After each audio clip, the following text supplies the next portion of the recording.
Je crois que, je prends l'exemple de Stonehenge, par exemple, voyez-vous. Mhm. Euh, je dois reconnaître que les connaissances que suppose Stonehenge, bon, sont quand même, impliquent quand même une réalité avec un monde extérieur, enfin, extérieur à nous. Je ne crois pas en la magie. Je crois que, vous savez, quand on cherche la magie, souvent, il faut aller vers la raison d'abord. De même, quand on cherche quelque chose en psychologie, il faut aussi regarder le physique. Voyez, quand on cherche dans le physique, quelquefois, il faut aussi chercher dans la psychologie.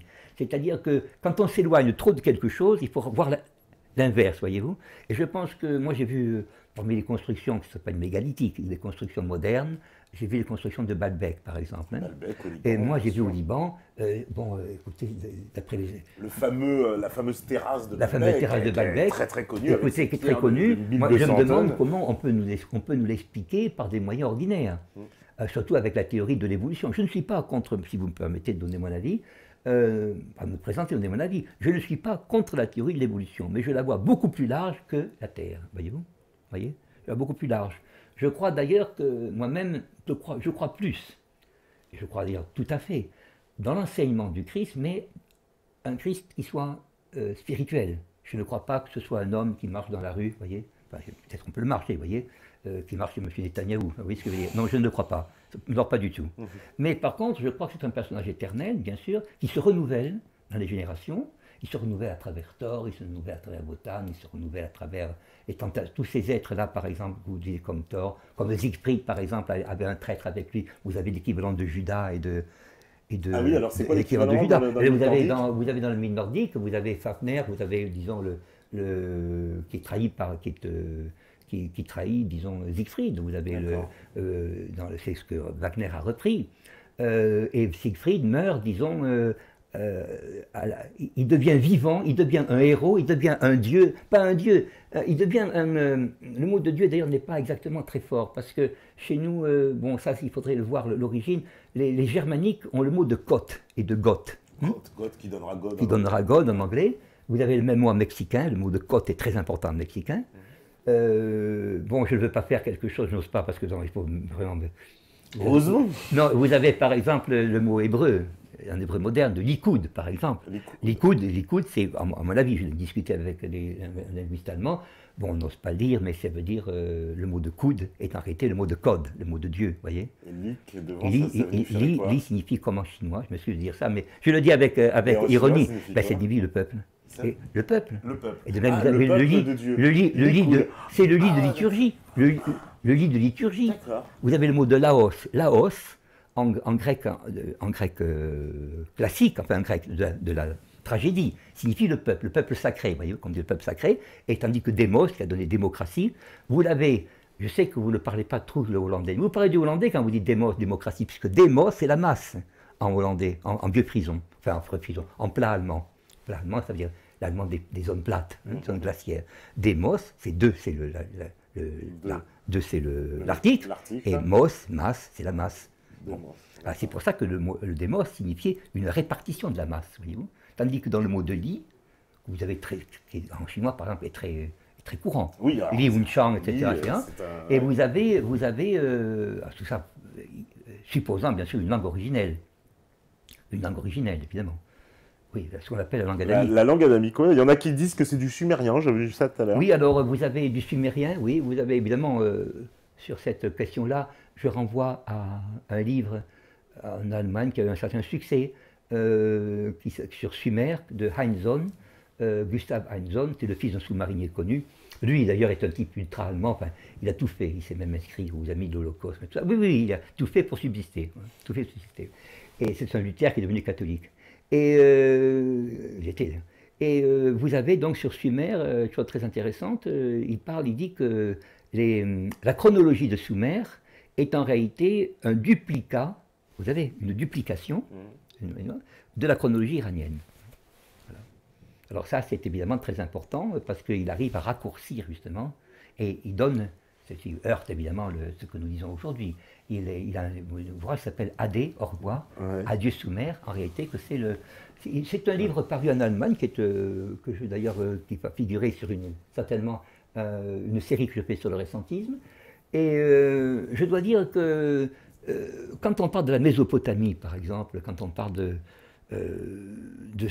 on trouve dans le personnage de Gilgamesh, on trouve dans ces héros, par exemple, on trouve bien sûr cette même notion de la, comment vous dire, de la mort, de la résurrection. Oui, tout à Écoutez, fait. la mort et la résurrection, c'est facile. Un poète voit qu'il y a la mort et la résurrection dans la nature, non? Vous voyez? Vous savez, Adonis, tout cela. Bon, maintenant, Adonis, on va le présenter comme un gay, vous voyez?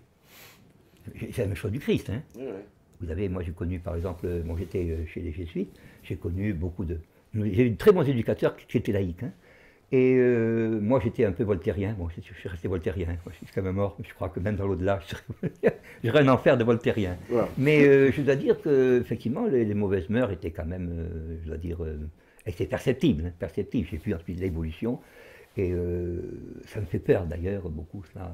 Mais ça, je le mets sur le compte d'une déficience de l'homme, vous voyez, oui, d'un dérèglement de caractère physique, d'angulaire, etc. Enfin, parce que l'homme est soumis à beaucoup de déséquilibres aujourd'hui. Déséquilibres non seulement sociaux, mais des équilibres physiologiques, des équilibres de pensée. L'image, d'ailleurs, précipitée, comme nous voyons dans la télévision et dans le film, voyez-vous, contribue beaucoup à ce manque de stabilité. Voyez.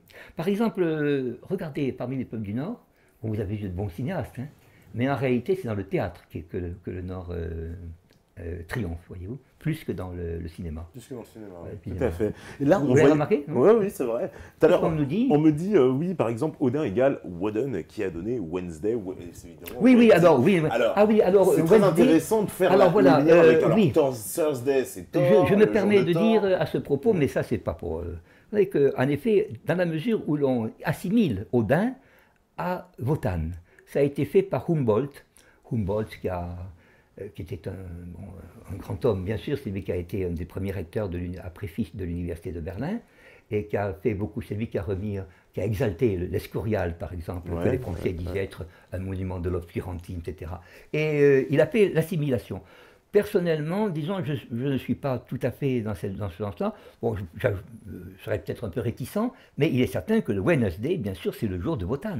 Voilà. Bien sûr, de même que Freya, c'est le jour de Friday, Freitag. Vous avez Friday, ça a donné Thor, c'est le jour de Thor, Thor. c'est le jour de Thor. Voilà. Mais c'est la même chose que qu'est-ce que vous voulez? La structure, je ne dis pas la structure, la création. On dit quand même n'importe qui raisonne, quiconque raisonne en religion, on lui apprend la première chose, que Dieu a créé le monde. Donc il s'agit d'une création qui est d'essence divine. Donc par là même, cette création, elle ne varie pas. C'est pas, je sais pas, c'est pas un bulletin électoral, si vous voulez, non. Elle est posée, elle a un fondement, voyez-vous. Et ce fondement ne change pas. Je suis celui qui est, quoi. Enfin bon, ça c'est, on peut dire que, bien sûr, je ne vais pas chicaner où est le Sinaï. Bon. Bon, je sais pas. Mais parce que même là aussi, on a fait des faux hein, sur le Sinaï. Je pourrais en parler, enfin, c'est sur Fomenko, on parle beaucoup en Russie, des faux pieux, hein, pour donner, enfin pour des manuscrits de la Bible, tout ça. Mais ça, n'en parlons pas. Mais je dois dire que ce soit le mercredi, l'Église, vous savez, quand j'étais chez les Jésuites, il y avait un enseignement assez fort de la mythologie. Nous étions dans la contre-réforme, ils ont également fait beaucoup de choses pour pouvoir, disons, poser l'humanisme. Hein, Ouais. Et d'ailleurs, ce que vous voyez dans des choses comme Maurras, l'Action française et autres, vous voyez, qui exaltait le classicisme, c'est quelque chose qui est l'œuvre souvent des jésuites, hein, de la contre-réforme. Ouais. Et vous aviez disons, pas une exaltation, mais quelque chose qui me frappait. C'est-à-dire que l'Antiquité était présentée comme un modèle de moralité, avec des héros, des gens que l'on faisait même, que l'on mettait en pièces de théâtre, des choses comme ça. Et d'autre part, évidemment, le christianisme apparaissait comme quelque chose de surajouté, bien sûr, qui venait. On nous exaltait les quelques Romains qui avaient, disons, accepté le christianisme. C'est-à-dire qu'on faisait une sorte de cohabitation, voyez, entre les deux. Il est certain que le Nord n'a pas agi ainsi. Le Nord a vu le Christ comme un mystère, le mystère de la douleur, un mystère insondable. J'ai moi-même dans un livre, je ne sais pas pour en parler, enfin c'est un livre sur Nietzsche, j'ai parlé de Wagner. Wagner a présenté le personnage du Christ comme quelqu'un comme un homme, et qui volontairement abandonne son sang, voyez-vous, pour se régénérer. C'est-à-dire que, étant incarné dans les hommes, bon, vous allez me dire que ce n'est pas incarné au Portugal, d'accord, mais vous dire que c'est incarné quand même, enfin, quelque part. Et de ce quelque part, non, soyons sérieux, ce quelque part était, disons, corrompu. Donc il a enseigné qu'il fallait vider son sang. C'est pour ça que vous avez le spectacle toujours du Christ avec les croix, comment s'appelle, l'attention portée à ses douleurs, etc., à son sang. Et il fallait donc, il apprenait à l'homme comme un exemple, voyez-vous, qu'il fallait, avant d'acquérir quelque chose, c'est ce que dit Platon, avant d'acquérir quelque chose, il faut d'abord vider le mal qui est en nous. C'est très important. Dans la médecine platonicienne, voyez-vous, on ne peut aller mieux que si, d'abord, on lutte contre le mal. Voyez-vous, c'est-à-dire le bien n'est pas un ajout à quelque chose déjà existant, voyez-vous. Oui, c'est le vide de ce qui a été fait. Oui. Alors vous avez bien sûr, c'est pour ça que vous avez beaucoup de mystiques. Vous savez que le mot de mystique vient du mot de muet. Hein. Mystique, c'est une connaissance muette. Et cette connaissance muette, elle se fait par l'exemple. Alors quand on vous dit c'est des idoles, oui c'est des idoles, bien sûr. Vous comprenez, si un diable, par exemple, veut aujourd'hui dire ne veut pas vous donner de bons exemples, qu'est-ce qu'il va dire? Tout ça c'est des idoles, voyez-vous ce que je veux dire? Voyez-vous? C'est-à-dire que ce qui peut être bon, ce qu'on appelle l'idole, c'est une image. Au-dessus de l'image, vous avez une réalité invisible. L'image accède à l'invisible. Il ne faut pas rester, si je puis dire, si vous me demandez de monter au 5e étage, vous allez me dire, monsieur Dorstiguet, ne restez pas dans l'escalier, vous voyez, montez. Alors, quand vous montez l'escalier, vous êtes parmi les images, voyez. Mais maintenant, quand vous êtes là-haut, quand vous êtes sur la terrasse, que vous êtes au dernier étage, est-ce que vous êtes encore, quand on n'est plus dans l'escalier, est-ce qu'on est encore dans le monde? Non, bien sûr, on a quitté le monde, voyez-vous. Voilà. C'est ainsi qu'il faut voir, disons, cette mystique. Et que je dois dire quand même que la plus grande mystique n'est pas la mystique du Sud, mais la mystique du Nord. Hein. Oui, ça c'est... Je vais prendre des questions un petit... Alors, je vous en prie, mais je vais essayer d'y répondre. Les gens s'impatientent aussi, il y a pas mal de questions. Alors, on va essayer d'en répondre à quelques-unes.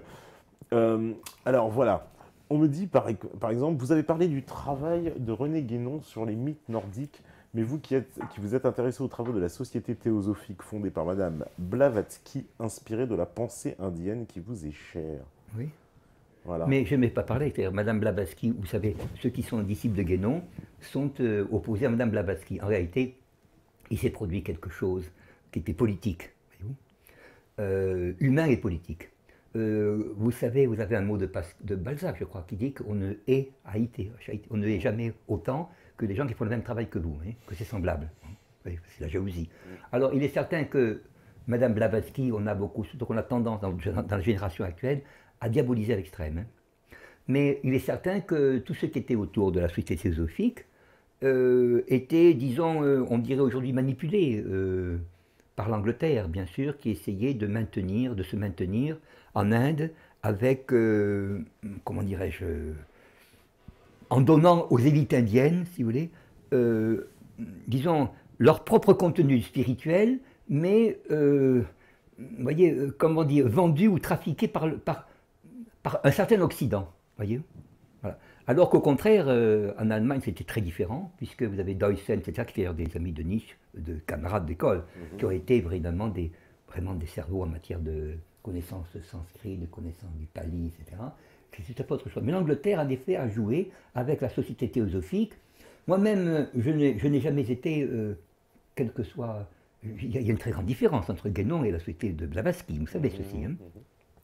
Moi-même, je ne connais pas, je l'ai lu ici. Quand je dis je ne connais pas, ça veut dire que je n'ai pas approfondi ce que disait Blavatsky. Je le lisais quand je regardais une certaine librairie rue Saint-Jacques autrefois. Mais disons que ce que je reprochais comme philosophe, puisque je suis dualiste en philosophie, hein, c'est-à-dire je pense que l'existence est une série d'oppositions, hein, de contrastes, hein, comme en peinture, un contraste, et que toutes ces thèses-là partent d'un a priori et ramènent tout à cet a priori. Alors qu'il faut à la fois, disons, mêler le certain et l'incertain. Vous ne pouvez pas dogmatiser sur les mystères. Est-ce que vous voyez ce que je veux dire? Vous comprenez? D'ailleurs, dans le mystère, vous voyez, c'est le mot de muet. Un mystère, vous le regardez. D'ailleurs, les anciens avaient un tableau qu'ils appelaient des mystères, les anciens grecs. Hein. Pourquoi il fallait ne rien dire? Il fallait regarder. Parce qu'il fallait évoluer, et selon que vous évoluez, vous voyez le tableau différemment. Dans les églises, vous avez des mystères, vous avez des tableaux. Et certains, quelqu'un qui rentre, quelqu'un qui subit quelques douleurs, ou quelqu'un qui a, disons, été, disons, éprouvé, je ne sais pas combien de malheurs, voit les mêmes tableaux que vous, différemment. Est-ce que vous voyez? C'est pour ça que d'ailleurs, on dit les tableaux ne parlent pas. Certains nous disent les tableaux ne parlent pas pour lutter contre l'idolâtrie. Ben évidemment qu'ils ne parlent pas, c'est vous qui parlez. Est-ce que vous voyez? Non? Mais ils sont là non pas pour vous faire parler, ils sont là pour vous faire taire. Est-ce que vous voyez? Ils sont là pour nous faire taire. C'est plus subtil que ça. Vous voyez, c'est plus subtil que ça. Alors aujourd'hui, par exemple, vous avez dans l'islam actuel, on essaie de créer un islam artificiel qui n'a jamais existé, dans les premiers temps du grand prophète de l'islam, de ce grand homme, comme dit Madame de Staël, d'ailleurs, je dis ça.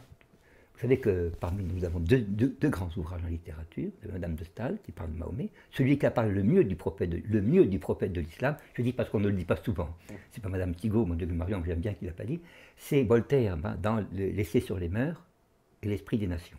Vous avez un passage, vous avez un chapitre intitulé sur la question de savoir si la religion musulmane était persécutante, je dis persécutante, et vous avez là un tableau très intéressant sur la sévérité de Mahomet, et il le lave de l'accusation de, comment on appelle, de volupté, etc., et il donne cette loi qu'il appelle une loi de couvent.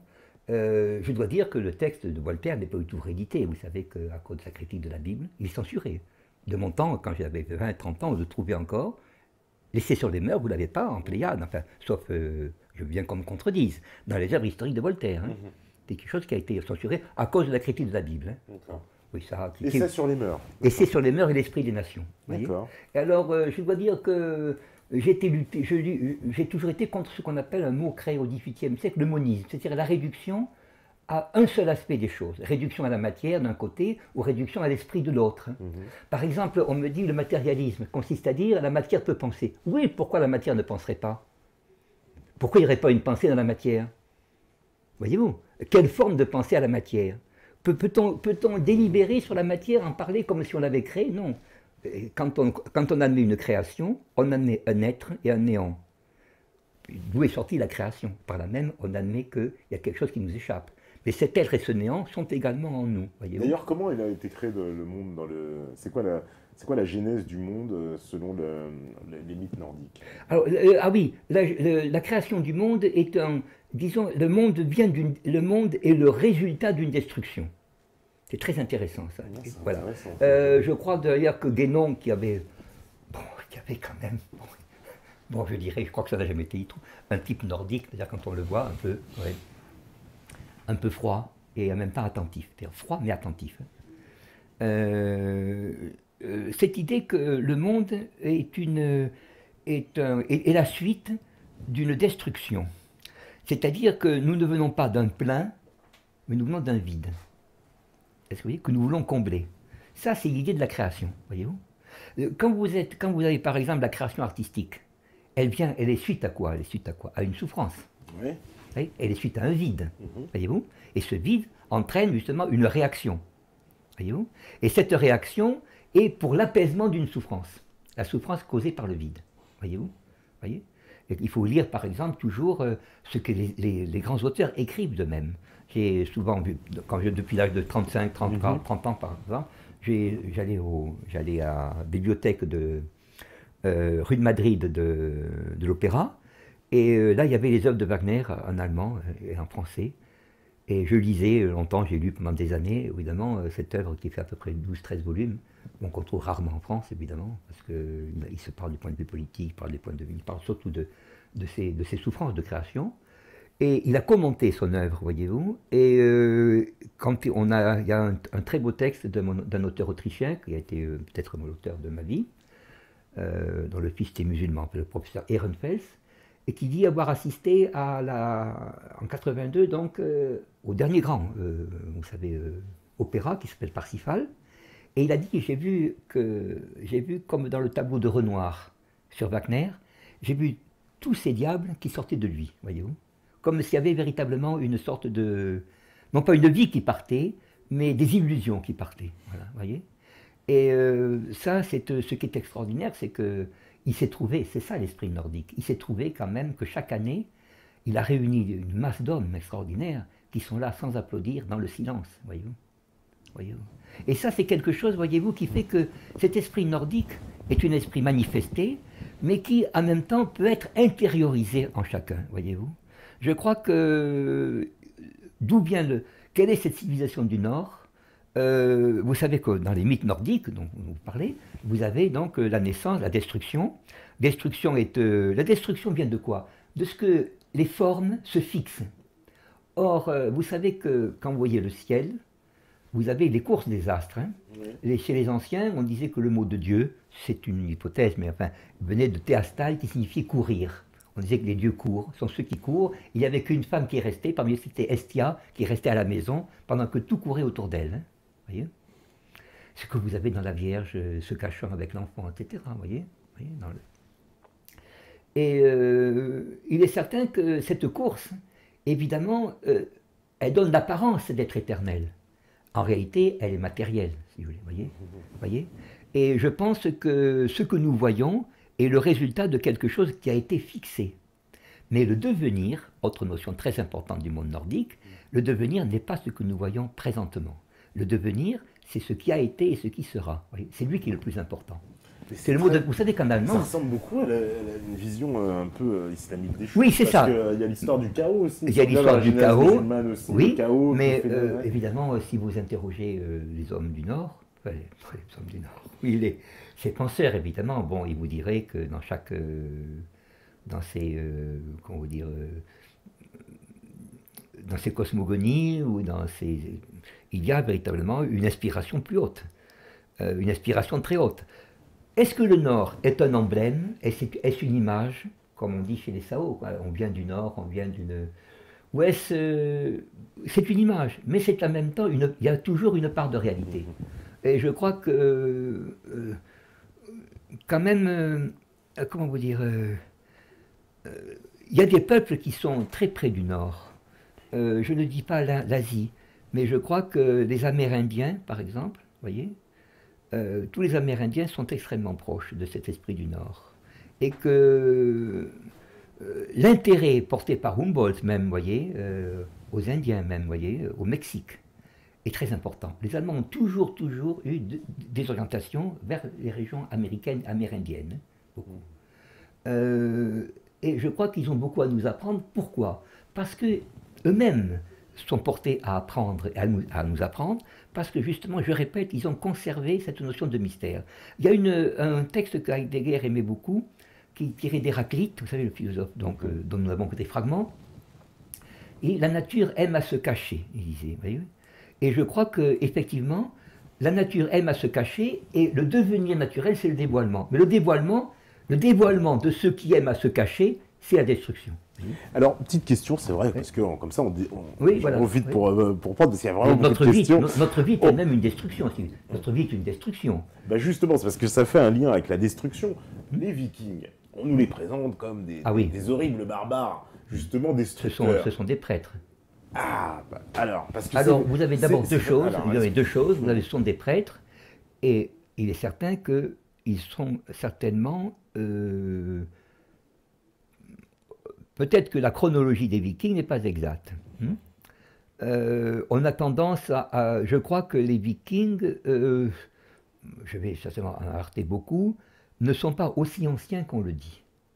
Parce que, l'historiographie officielle les situe, on va dire, aux alentours du 8e, 9e siècle, quand les Vikings, donc, selon leur historiographie officielle... Je vois que vous progressez bien. Voilà. Donc, c'est dans cette historiographie, les Vikings qui apparaissent voilà, sur les côtes d'Angleterre et les côtes normandes, avec donc une imagerie qui aujourd'hui nous arrive de pillards, destructeurs, barbares, sanguinaires. Je répondrai trois choses plutôt. Le fameux Gobineau en question, qui est un nom du Midi, qui est un nom bordelais, le nom c'est Gauvin, dans le Nord, a écrit sur l'histoire de Ottar Jarl, J-A-R-L, qui aurait été un de ses ancêtres. Il a parlé beaucoup des Vikings et de destruction. Et il disait, c'était l'idée du 19e siècle, que la barbarie des Vikings, la force, si je puis dire, la force brutale des Vikings, n'avait frappé que des religieux ou des civilisations, des communautés qui elles-mêmes étaient faibles. c'est-à-dire n'avaient pas suffisamment de vitalité. Et que lorsqu'ils ont au contraire, compris quelle était la vitalité de ce qu'ils avaient écrasé, voyez-vous, alors à ce moment-là, ils l'ont, si je puis dire, prolongé. Bien. Ça, c'est une idée. Ouais. Mais la deuxième idée, d'abord, c'est que la Normandie, par exemple, d'où on fait descendre les Vikings, puisqu'on dit que la Normandie avait été donnée à un territoire du Nord. Alors, la Normandie, c'est pareil, je vous signalerai à Rollon, une fois qu'il est venu devant Paris, qu'il a menacé le roi de France, etc., et qu'on lui a dit, bon, bah, tu vas prendre cette partie-là, et puis vous nous laissez tranquille. Bon, je ne dis rien sur les faits, je ne dis rien sur les faits, hein, pour ne pas faire du chagrin, mais j'ai appris d'un provincial normand, donc, sur Internet, que la langue normande, que moi je croyais être essentiellement une langue, disons, je parle du patois normand, hein, comme avec les noms de Burnouf, etc., que c'était très lié à la Scandinavie, il se trouve qu'une grande partie du vocabulaire est saxonne. Voyez. Bon. Je me rappelle un jour, j'ai voulu acheter une carte, vous allez me dire ceci, c'est reproche, une carte rue de Richelieu. Il y avait un bon marchand de cartes, je voulais acheter une carte de Mercator pour un personnage connu, dont je ne dirai pas le nom pour ne pas avoir d'ennui, donc en Espagne. Et je l'ai acheté, hein. Enfin, j'ai fait acheter. Et j'ai vu une carte du XVIe siècle, XVIe siècle, hein, et on voyait l'Allemagne, le nord de la France, en vert, hein, et la Normandie. La Normandie appartenait linguistiquement aux langues germaniques. Voyez, je crois que ce qu'on a raconté des Vikings, voyez-vous, et de l'invasion normande des Vikings, est à mon avis comment vous dire, c'est une reconstruction, a priori. On n'a pas réellement de documents, à mon avis, c'est à mon avis, je ne prétends pas d'imposer, c'est pas une thèse, hein, mais c'est une impression, enfin c'est un sentiment, disons. Je crois que notre ami Mariès, d'ailleurs, a répondu l'autre jour à propos du récentisme. Il a dit, comment se fait-il d'ailleurs qu'on n'ait aucune médaille de... En fait, même la conquête, que parle Augustin Thierry, la conquête de l'Angleterre par les Normands n'a pas de sens. Les relations entre l'Angleterre et la Normandie étaient il y a eu combien d'invasions de l'Angleterre par les Normands, vous voyez? C'est-à-dire qu'il y avait des passages.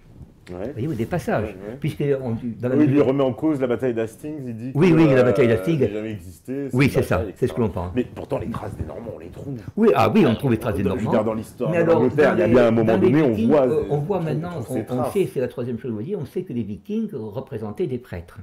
Voyez-vous, c'est-à-dire c'était une religion. Donc ça n'a rien à voir. Pourquoi on les fait passer pour des militaires? Parce qu'on veut, disons qu'il y avait d'abord la relation entre ce qu'on appelle le moine-soldat. Bon, il y avait une relation entre l'armée et entre le caractère sacré de la guerre et le caractère religieux. On a l'habitude de présenter la religion comme pacifiste, comme opposée à la guerre. Voyez-vous? Ça n'empêche que quand on a lancé la bombe atomique sur Hiroshima, vous savez qu'elle a été bénie par l'Église catholique. Bon. Et qu'en plus, c'est tombé sur deux villes qui avaient été chrétiennes, Hiroshima et Nagasaki. C'était deux villes chrétiennes. Puisque vous avez, je crois que c'est à Hiroshima, ou je crois que c'est plutôt à Hiroshima, que ça dépendait de la province allemande des Jésuites, de la province de Germanie. Et d'ailleurs, vous avez des rapports, puisque je crois que c'est l'hôpital d'Hiroshima, je peux me tromper entre les deux, qui a été préservé, disait-on. On a présenté ça comme un miracle avant, qui avait été préservé beaucoup de la contamination, etc. Et oui, vous avez Hiroshima, vous avez les fameux martyrs de Nagasaki. Oui, j'ai fait un peu un article autrefois sur les martyrs de Nagasaki. Oui, c'est une... je ne sais pas si c'est moins connu aujourd'hui, mais ça a été choisi quand même. C'était deux villes qui n'avaient aucun, je fais une parenthèse, aucun intérêt militaire. Alors on se demande, est-ce que c'est pas symbolique, est-ce que vous voyez? Parce qu'une fois ça va, comme on dit, mais deux fois, voilà. Et je crois que cette relation qu'on trouve dans la parole du Christ, je ne suis pas venu apporter la paix mais l'épée, voyez-vous? C'est très important ça. Oui, vous l'avez de même dans Ali, par exemple. On représente Ali dans le chiisme. Vous savez que le chiisme, c'est la communauté, non pas formée à partir de Mahomet, mais à partir de descendants. Ali et Fatima. Ali et Fatima. C'est-à-dire d'un couple, hein, n'oubliez pas. D'un couple. D'un couple qui engendre. Et qui engendre dans la souffrance. Vous voyez? C'est intéressant. Qui engendre des 12 imams, évidemment, qui correspondent, vous savez, aux on dit les 12 millénaires du masdéisme, etc., dont le dernier, bien sûr, est celui du chaos, c'est-à-dire exactement le Ragnarok, c'est-à-dire la destruction par le feu ou par le... Et donc, disons, les élus sortent du feu. Vous voyez? Mais vous avez, qu'est-ce que vous voulez? Il n'y a pas 10 000 manières d'enseigner le sacrifice à quelqu'un, est-ce que vous voyez? Non? Il n'y a qu'une seule manière. Écoutez, Patrick, il n'y a qu'une seule manière de mourir, non? C'est de partir, non? Vous voyez, il n'y a qu'une seule manière je veux dire, de se convertir, c'est de faire fonctionner le cœur, non? Voyez-vous? Maintenant, il y a 10 000 manières de tromper, si vous voulez, voyez? Et je crois que qu'on veut dévaluer beaucoup, voyez, l'être. Comme, par exemple, on représente l'Inquisition comme une forme de cruauté, voyez-vous. On multiplie des inquisiteurs alors qu'il n'y en a pas eu. Enfin, je veux dire que c'est... Bon, moi qui crois que l'Église catholique est très récente, mais ça, bon, je dis, mais je m'excuse auprès des auditeurs et de mes camarades. Mais on a beaucoup insisté, de même qu'on a présenté, écoutez, au XIXe siècle, moi j'ai un homme que j'aime beaucoup, c'est Metternich, le chancelier Metternich. J'avais fait un exposé à Dijon une fois là-dessus, à l'université de Dijon. Vous avez l'Autriche qui était présentée véritablement comme une araignée. Comme vous savez, on disait celle qui opprimait l'Italie, qui opprimait comme un pays sans liberté.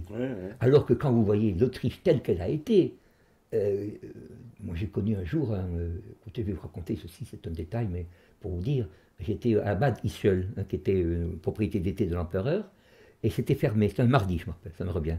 Et je frappe avec un monsieur qui était là, et un Autrichien, il frappe, à force de frapper pendant un quart d'heure, la porte s'ouvre et je prends quelqu'un pour un étudiant qui me fait visiter. Oui. Et ça n'a été qu'au bout de 2 heures ou 3 heures, il me présente un texte latin, je commente, voyez-vous, il me sort sa carte. Bon, et c'était un archiduc, voyez. Vous croyez qu'ici, un titre de la famille d'Orléans ou de machin, il se serait présenté, je suis monsieur machin, voyez-vous. Et ça, voyez-vous, ça c'est vraiment, comment vous dire, cette sorte de réserve. Oui. Est-ce que vous voyez, Vous savez que cette réserve... Alors, est-ce que cette réserve a été préservée par le Nord? Est-ce que vous voyez ce que je veux dire? Est-ce que les conditions climatiques ont joué en cette faveur? C'est possible. Mais il est certain que, d'abord, le Nord a maintenu des mythes que l'on retrouve également dans l'ensemble sur l'ensemble de la Terre. Oui. Donc, ça, c'est un fait. La notion de descendre à l'île, on a parlé de l'île de Pâques, par exemple, sur laquelle les gens du Nord ont beaucoup parlé. Vous avez également on prétend que ces populations avaient une notion également de fin du monde, d'embrasement, etc. Mais vous l'avez dans Platon également. Platon dit que tantôt vous avez l'embrasement, tantôt vous avez l'inondation. Mais Aristote même parle du déluge. Ne me racontez pas que la Bible est vraie parce qu'elle parle du déluge. Vous voyez ce que je veux dire, non? C'est une notion permanente. Oui, dans l'épopée de Gilgamesh aussi. L'épopée de Gilgamesh, tout ça. Et alors, bon, je veux dire que vous avez bien raison de dire au départ que nous sommes encerclés, disons, comme par un rideau de feu, on est encerclés par de fausses images, des images plaisantes d'ailleurs pour la jeunesse, des images à la fois non pas qui incitent à l'effort, mais qui font... disons, qui font rêver du triomphe de la brutalité. Mais ceux qui présentent ainsi les Vikings, ou qui présentent, disons, ces populations nordiques, comme étant justement des populations de brutalité, et, disons, développent la lâcheté, si je puis dire, comme contrepoids à cette brutalité, voyez, ces gens-là, en réalité, savent ce qu'ils font. Ils défont, finalement, une puissance colossale. Voyez-vous, qui a permis quand même, écoutez, je vais poser une dernière question, je la pose à mes auditeurs. Est-ce que vous imaginez un pays, je prends l'Allemagne par exemple, l'Allemagne de Mme Merkel, moi j'étais avec Mme Merkel, je ne connaissais pas, mais en Allemagne de l'Est à l'époque, quand elle avait 15 ans, je connaissais l'Allemagne de l'Est à l'époque, j'étais allé travailler là-bas, travailler sur des chemins de fer avec, avec les wagonnets, oui. Si vous me voyez en wagonnet, vous ne me verrez pas à la télévision. Mais à l'époque, oui, j'étais avec Ulysse Henri IV à l'époque. Et bon, je ne dis pas avec qui, j'étais avec des gens qui parlaient l'allemand aussi. Je dis pas pour ne pas avoir d'ennui. Et je peux dire que quand on voit cette Allemagne qui s'est relevée, écoutez, qui s'est relevée d'une manière qui pour nous aurait été impossible. Pour un État du Sud, c'est impossible. Quelle que soit l'amitié, je suis un homme du Sud. Je dois dire qu'il faut qu'il y ait une force intérieure. Voyez-vous? Et cette force intérieure, elle a été dans 2 grandes choses qu'ils ont faites. qui est typiquement du Nord, c'est la philosophie et la musique. C'est-à-dire tout est fondé sur l'intériorité. Est-ce que vous voyez? Ça, c'est très important. Et c'est un message universel, ce n'est pas simplement une musique nationale. Voyez-vous ce que je veux dire? C'est un message véritablement, on peut dire que c'est un message qui, à mon avis, est plus près du message christique que d'autres formes qui sont peut-être plus accessibles, mais qui n'ont pas ce mystère. Écoutez, quand on vous raconte l'histoire du Christ, il y a une partie de mystère, non? C'est pas une histoire, ben oui, autrement il n'y aurait pas d'enseignement. Est-ce que on dit que Sakyamuni, le solitaire des Sakyas, des Sak ou des Sas, voyez-vous? Bon, je sais, nos amis emploient le même mot que saxon, mais je veux dire que c'est quelque chose qui est... il est certain que le bouddhisme, par exemple, a été introduit en philosophie par Schopenhauer, a été surtout exalté par l'Allemagne. Oui, beaucoup, beaucoup. Bon, je ne parle pas de la croix gammée, etc. Moi, personnellement, c'est le signe de il, H-I-L, c'est-à-dire qu'on voit le mot de ce qui signifie le salut. Hein, on le voit, il y a un i. Bon, ça, c'est une notion. Pourquoi la trouve-t-on jusqu'en Océanie? Pourquoi trouve-t-on des croix gammées en Océanie? Pourquoi en trouve-t-on? C'est un très vieux signe. Un très vieux. Alors, donc, on pense que ce signe-là, on dit que c'est un signe solaire. Ça signifie donc qu'il y avait une civilisation ou quelque chose qui s'est répandu, qui ensuite, vous savez, comme la mer, elle s'étend et puis se retire, voyez-vous. Mais je crois que les hommes sont unis, à mon avis, par, on dit des différences. Oui, il y a des différences, mais disons qu'il y a une légende commune.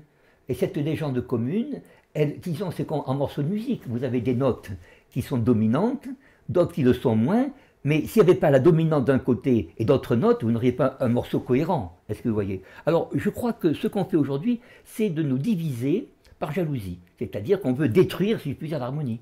Voyez-vous? L'harmonie, c'est un ajustement. Hein. L'harmonie, c'est l'ajustement entre le désordre et l'ordre. Hein. N'oubliez pas qu'en grec, harmonie, c'est s'ajuster. C'est comme un... Faites ça, voyez? Vous avez, disons, un ordre et un désordre qui s'accroche à l'ordre, voyez-vous, et oblige l'ordre à devenir supérieur, voyez-vous. Et vous avez, qu'est-ce que vous voulez, le nombre de mystères que vous avez dans une civilisation, je ne sais pas, la civilisation africaine par exemple, est bien supérieur à celui du rationalisme. Mais l'esprit nordique a été le premier à vaincre le rationalisme. Est-ce que vous voyez? Vous avez des gens comme Kierkegaard, des gens comme Kant, etc. Et cette philosophie allemande a vraiment été, à mon avis, ce qui a permis, à mon avis, à l'Europe de se maintenir à travers ses erreurs. Et je crois que l'Amérique, précisément, qui est une des filles de l'Europe, est très superficielle et qu'elle a été poussée en avant dans la guerre de 14 en 1917, justement, par des forces qui voulaient prendre un pays qui avait une culture récente, voyez-vous, pour lui donner une charge supérieure à ses capacités. Et par là même, on pouvait, quand vous donnez à quelqu'un, cher Patrick, une charge qui est supérieure à ses capacités, vous l'avez dans vos mains, non? Vous voyez ce que je veux dire? Il ne domine pas, c'est le dominateur qui est en réalité dominé. Est-ce que vous voyez? C'est ce qui se passe à l'Amérique actuelle, voyez-vous. On essaie, disons, de l'enfoncer dans une sorte de philosophie du spectacle, voyez-vous, ou d'art du spectacle, et qui en réalité ne peut pas satisfaire ni sa jeunesse, ni ceux chez qui elle exporte, voyez-vous. Et si vous voyez l'engouement, par exemple, pour les mythes, ce mythe nordique dont vous dites être diffusé par le cinéma, est en réalité, disons, une manière d'user l'attention. Voyez-vous, je veux dire user, de fatiguer l'attention.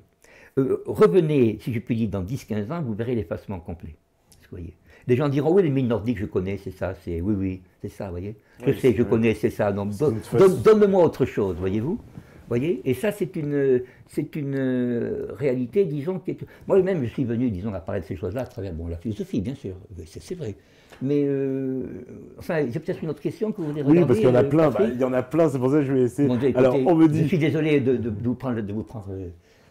Alors, on me dit, que pense M. Mortiguet des 13 familles sataniques, ceux qui ont mis les rois d'Europe en place bien avant la franc-maçonnerie? Est-ce crédible? Si oui, comment nommez-vous cet ordre et ce pouvoir caché? Ah oui, vous avez eu un livre en 1919, d'un ancien franc-maçon en Allemagne, parce que vous savez que la franc-maçonnerie avait été répandue dans toute l'Europe. Les fameux illuminés de Bavière, ça vient aussi d'Allemagne. Et je signale que dans l'ouvrage c'est un père jésuite qui est devenu abbé, Baruel. Baruel était un jésuite. Mais Baruel, comme beaucoup de jésuites, était entré dans la maçonnerie. Non mais... Moi, à Toulouse, j'ai la liste de tous les J'avais la liste, maintenant je l'ai donnée parce que je ne voulais pas encombrer la bibliothèque. La liste, à la fin du XVIIIe siècle, d'ordres réguliers, on appelle ordres réguliers, les ordres comme les bénédictins, etc., les capucins, etc., qui étaient dans la maçonnerie. Mais c'est inimaginable. C'est pas Weishaupt était professeur de théologie. Bien sûr, vous savez, ceci théologie canonique. À l'époque, les jésuites avaient été supprimés. Non, pas du tout, ils n'avaient jamais été supprimés par le pape. Mais disons que le pape avait donné l'autorisation au roi de supprimer leur activité parce qu'ils avaient fait de très mauvaises affaires avec les Antilles. Oui, bon, ça je le dis parce que bon, on ne le dit pas souvent. Ils s'étaient accoquinés avec des gens qui n'étaient pas très honnêtes. Hein. Il y en a aux Antilles, des gens qui ne sont pas très honnêtes. N'essayez pas de fouiller, prenez-le très superficiellement, très superficiellement. Et ces gens-là avaient des influences chez les jésuites, et donc ils avaient entraîné beaucoup de faillites, à Marseille en particulier. Et c'est pour ça, on a beaucoup insisté, parce qu'ici, toutes les sortes de partis, bon, des jésuites ou des jansénistes, non, les jésuites avaient commis des erreurs, bien sûr, et ils s'étaient réfugiés, les jésuites, n'oubliez pas, dans 2 pays, qu'ils ont accueillis à bras ouverts. C'est la Prusse de Frédéric et la Russie de Catherine II, puisqu'il était très important à Odessa, etc. Vous voyez, tout cela est à dire. Hein. Moi, j'ai à la maison, par exemple, une collection des pères jésuites qui explique justement, je le conseille à des gens, c'est la revue des jésuites allemands, les Stimmen aus Marialar, les voix de Marialar, qui est une dénonciation de la franc-maçonnerie, oui. Alors, à la fin de la guerre de 14, beaucoup de maçons en Allemagne ont compris, disons, que cette maçonnerie était une manière, disons, pour l'Angleterre et certains pays, disons, d'asseoir un pouvoir international. Et alors, ils ont critiqué et analysé les pouvoirs monarchiques en Europe.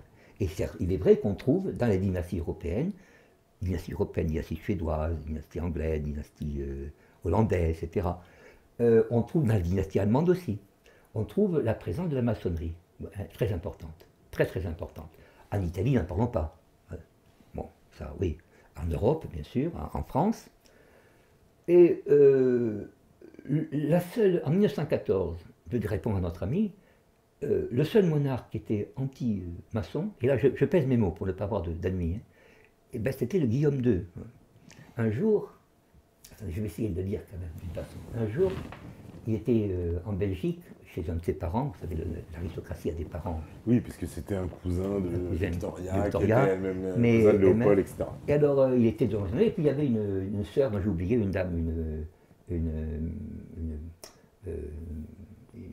comment ça s'appelle, une religieuse de couvent, donc, dont le frère avait été pris par les Allemands, d'ailleurs, pour avoir, disons, renseigné l'Angleterre. Vous savez que le père de Monseigneur Lefebvre était de l'Intelligence Service.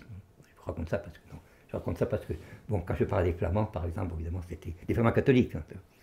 On peut vous dire ça. Oui, le père de Lefebvre le père de Monseigneur Lefebvre était... Ah, ben, il servait les Anglais, si vous voulez. Il servait les Anglais. Ouais, bon, vous savez, c'est le côté français, quoi. Il est contre la maçonnerie, mais il sert le pays qui est le plus maçon, voyez. Eh bien, on lui a demandé, monsieur, vous n'avez pas honte? Vous avez quand même, dans l'aristocratie, on pouvait se parler, vous savez. Enfin, disons franchement, vous n'avez pas honte de chercher la guerre, etc. Il dit, madame, ce n'est pas moi qui veux la guerre. Il a cité un ouvrage qui est un faux. Hein. Bon, donc je ne le citerai pas, puisque c'est un faux. Et il a dit, cette guerre a été voulue par la maçonnerie. Hein.